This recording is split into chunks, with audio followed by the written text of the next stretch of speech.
the word jihad translates to struggle. It could be all kinds of struggle, but the actual word translates to struggle. I think as an Arabic speaker, I should be the one to define what jihad means and not Google, which is not Arabic, right? Just making that clear. Anyway, I went to a big Muslim convention just this past year.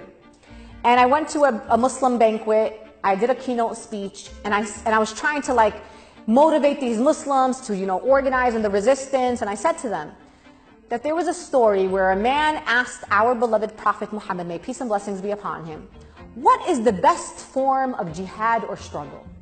And then our beloved Prophet Muhammad, may peace and blessings be upon him, responded and said, the best form of jihad or struggle is a word of truth to a tyrannical ruler. That's it, right? Right? That's what happened. Everybody clapped. It was great. Chatted with some folks, then I went home.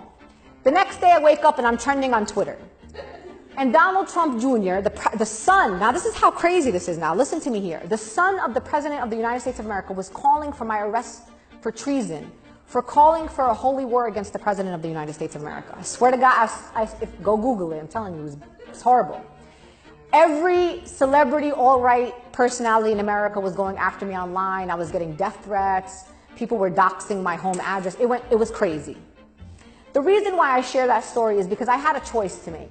At that moment, there were people in my community that were so afraid for me that they actually called me and said, Sister Linda, you gotta be careful.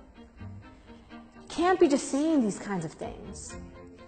And I listen to these people because they have my well-being, they have my best interest at heart, and I know that. They're good people inside.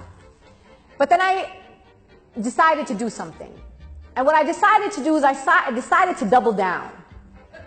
And I called the Washington Post and I said, look, I got some stuff to say. They were like, write whatever you need to write. Let's go with this. So I wrote an op-ed for the Washington Post. Go read it. And it was about jihad.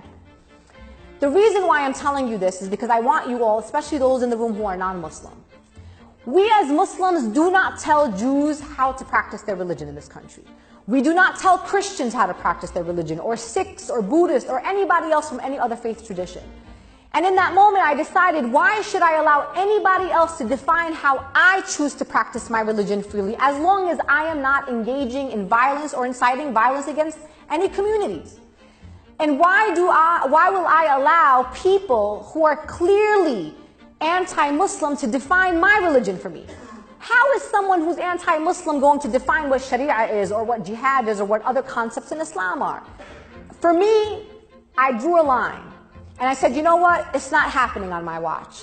And I'm going to defend my right in this country to be a full Muslim. And I also have the Council on American Islamic Relations who's going to defend my right to be a full Muslim in these United States of America.